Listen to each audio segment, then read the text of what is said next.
Boy, we played outside. It was so beautiful. Got my laundry all fixed up, and I'm doing pretty good. How are you? uh, this hair. Oh, turn on the curling iron. Okay, I gotta do something. That's for sure. How y'all doing this morning? I'm gonna do the reading. Well, I was wound up yesterday, wasn't I? Or whenever it was I was on here. I think today's the 4th. Yeah, I didn't even do my reading yesterday. I'm so wound up. Just had to get outside and routine though is good. And that's what the reading the day before I think was about, was routine. Oh well. Moving forward. February 4th. I think it's the 4th. Let me check. Does my watch have the date on it? Yeah. Okay. Tuesday. Does habitual overeating, or whatever your addiction is, impair the regular or natural functions of your body in any way? Have you ever felt hungover, tired, dizzy, or generally discombobulated from, excuse me, overindulgence? Overeating is a disease of living, and its symptom is fat. Food has become a drug that protects you from a negative personal view of life in which you see yourself always failing, always at the mercy of people and situations.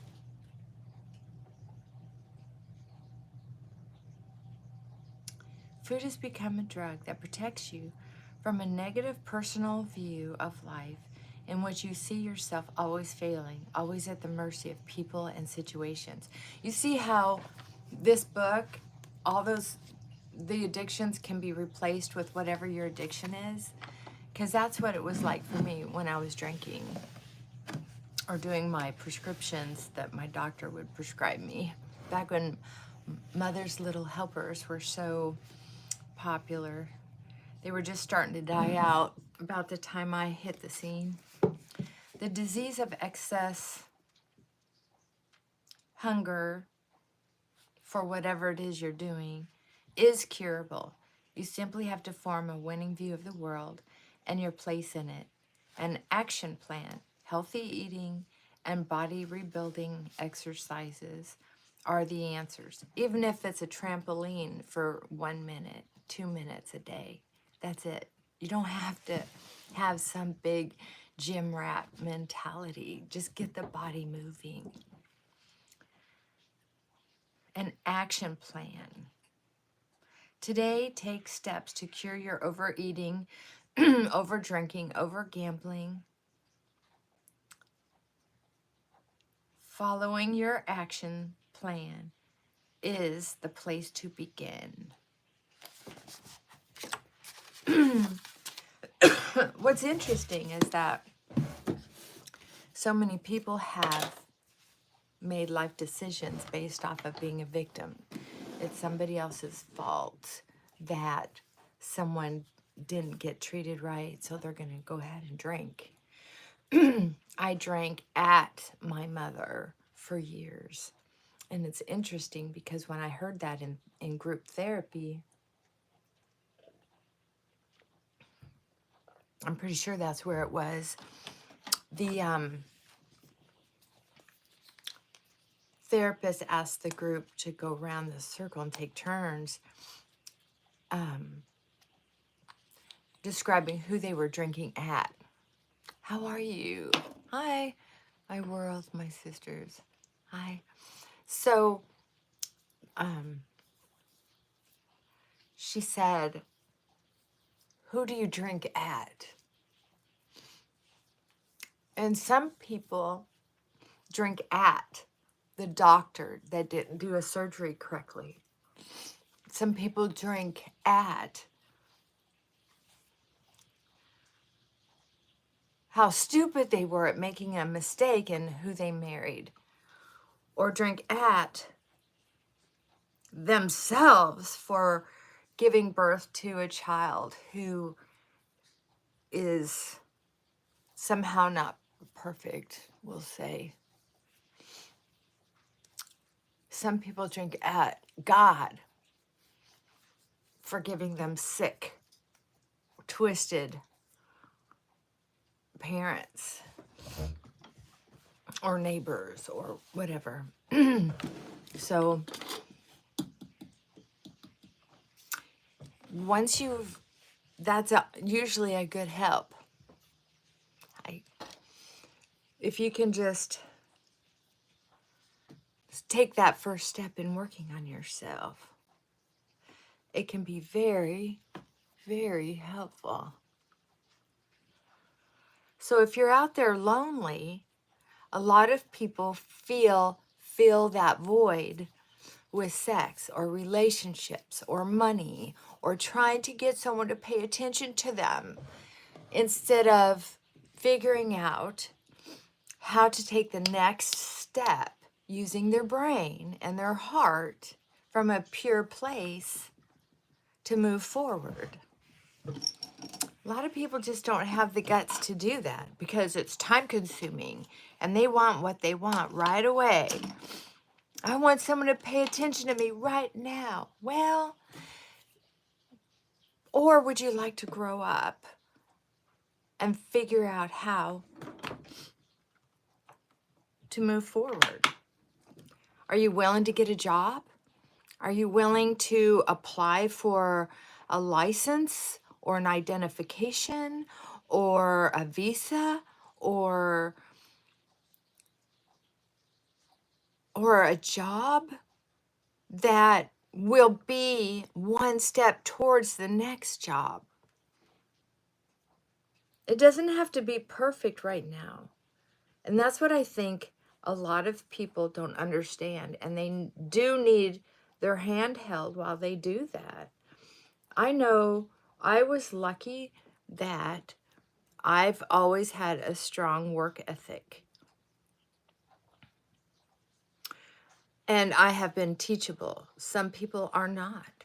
Some people will simply, when they make mistakes, they'll simply learn how to be a better criminal. That's it. They just keep trying to teach themselves how to use somebody else instead of trade. Like, I'm going to work this hard for you and you give me this much money so I can make my life better. A lot of people don't know how to do that. They don't understand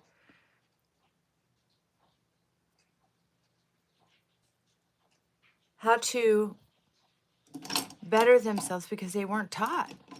They just weren't taught how to do that.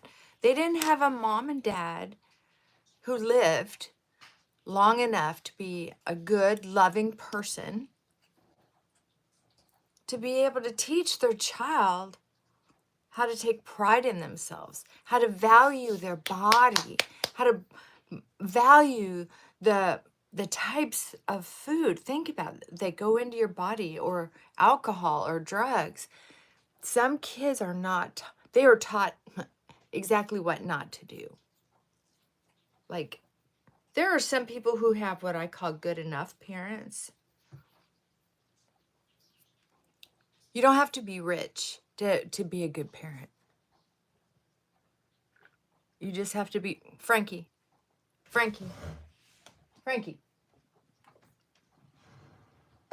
What are you doing? Okay. You just have to pay attention. You have to pay attention to your kids. And you have to look them in the eyes, make eye contact, and let them know that you love them and that you would fight dragons for them. And then you have to be willing to fight dragons for them. You have to be willing to protect them from people who will molest them. Yeah, sorry I'm using that word, but it's not a rare thing. I don't know why people make it such a dirty word, or oh, you can't say that word on YouTube. Well, you know what? Then stop letting people do that to your children. Stop doing it to other people. It's not interesting anymore. It's deviant, period. Leave children alone.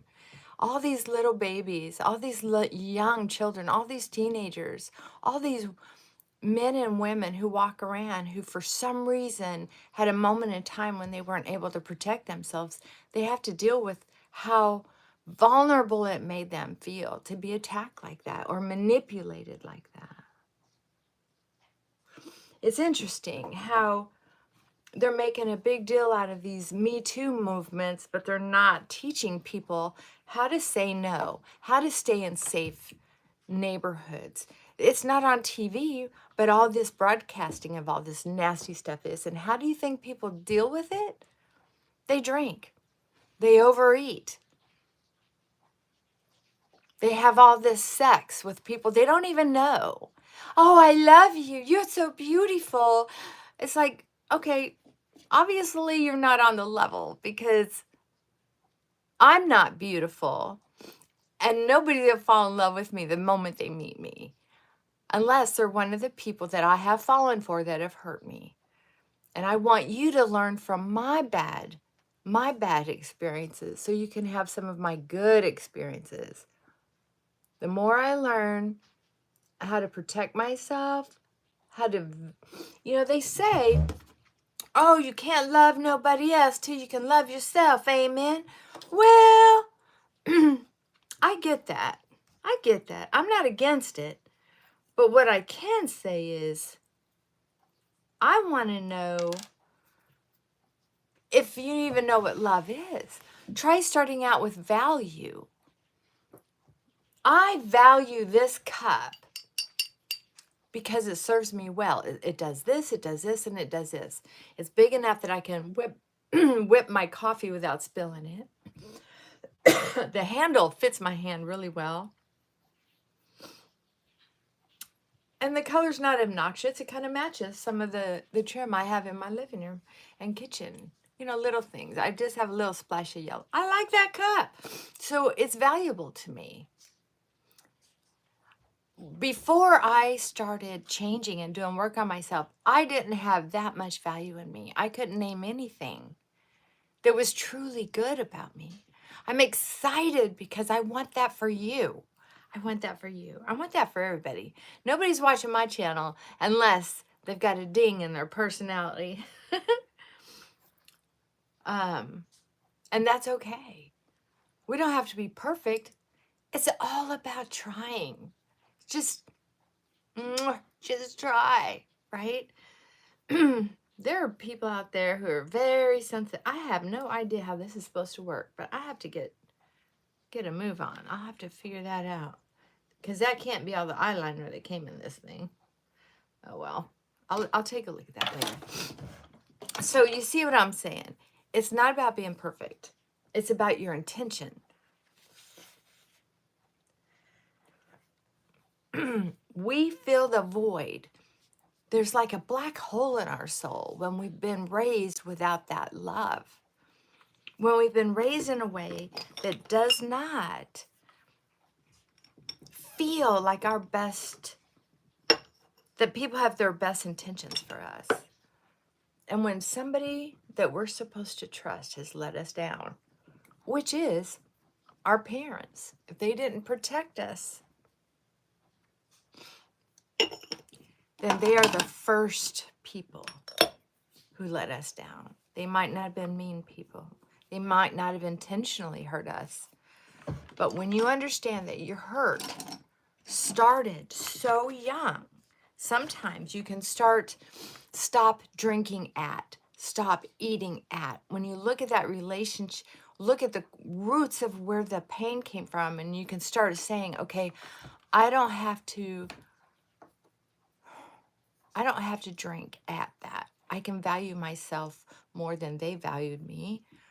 I can value myself more than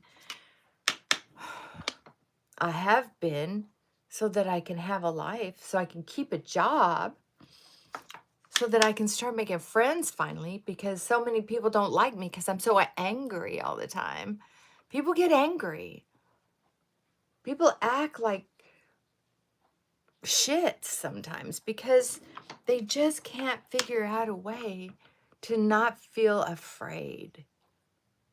To not feel afraid.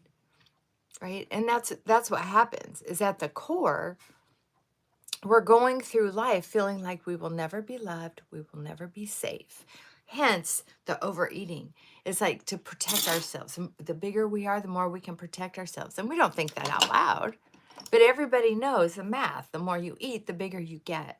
So down deep inside, our brain knows what we're doing. We might not admit it to ourselves. That's that sneaky thing they call denial. Just like drinking. Everybody, people who drink will say, I just want somebody to love me. Well, we know the more we act like that, we don't know it up here, but everybody knows they're not attracted to someone who acts like that. We're more attached to the alcohol, more value in the escape, in the protection, than we are in actually exposing ourselves enough to get out there and make friends, to be vulnerable in a relationship, to love in spite of the fact that we might get hurt. I'll never get hurt again. It's like, and yet you behave as if you're desperate for love. See, it's all mixed up. It gets all mixed up in the brain. As long as we can escape in drugs, alcohol, food, gambling, sex, pandering for meaningless relationships, well, the busier you make yourself, the less attention to detail you have for your own life, right? Does that make sense? I hope that makes sense. So let's focus today on what can we do today? What can we do today to stay clean and sober, to try to keep food as something we're using for nutrition and some enjoyment without using for hiding. Instead of using food for comfort, text a friend or apply for a job or get involved in the community. Oh, I gotta go stir my bacon. I think I burned it. Oopsie. See, I value myself enough now to not beat myself up for burning my breakfast. There was a day when I would have torn myself a new one because I wasted food, which is a terrible thing if you're broke, like I used to be. Well, this isn't good. Hold on a second. Come to the kitchen with me. Oh, and I still haven't done my hair. Oh, well. I do have bacon grease for the dogs now. I like to stir in a tablespoon. So, oh my goodness. I forgot I even had it on here when I got on the YouTube. I have a few raw pieces here. You ever do this? Now see how I handled that? Back in the old days, I would have been yelling at myself, and I may have been blaming someone else for it, or even just, my life is terrible. I can't believe I can't do anything right. I can't have anything nice. You know what I mean? It would have been a scene. I would have been feeling sorry for myself, feeling like a victim. Oh my gosh. Okay, I'm almost ready for work. I may have to just wear a headband. Yep. Oh, okay. Put you back up here. There we go. Hi, honey. Yep, you have bacon grease on your dog food tonight. Excuse me. So I hope you got a little something out of it today. I hope you understand that you're valuable. You may not know it yet, but you will if you keep practicing.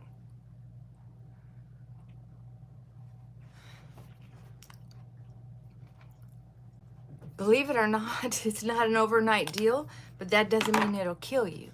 It means you just have to work hard. You have to work hard at learning new things, and you have to get into a routine of doing them over and over and over again so it sticks. So it sticks in here. If you understand that, you mess up your thinking by repeating the same thoughts over and over and over again to where it doesn't feel natural to not be afraid, to not be angry, to not be lazy, to turn to food, to turn to drugs, to look for that dealer or that automatic stop to the liquor store, or who you're going to bum a drink off down at the bar. Yeah. Get a job. You'll feel better. Join a group of helpful people. It is very helpful to do something nice for other people. I'm not quite sure why, but that was one of the things I was taught, was if you do something nice for somebody else, it'll make you feel better. It's good for the soul. I'm going to pretend that I did my hair like this on purpose. All right, y'all. I love you as a brother and sister. So if you have any questions, you need a pep talk, just go to my channel and I'll do my best to answer you as soon as I can. I'm not always perfect at answering because I have a better life now. I don't have to sit by the phone all the time, but is this still going? I just got a warning that my battery was on. Oh, you're still on there. Okay. But I will answer you, I promise. Hang in there, work hard, and pretend you value yourself as much as something you have in the house. That'll help give you some practice. All right. Mwah. Bye for now.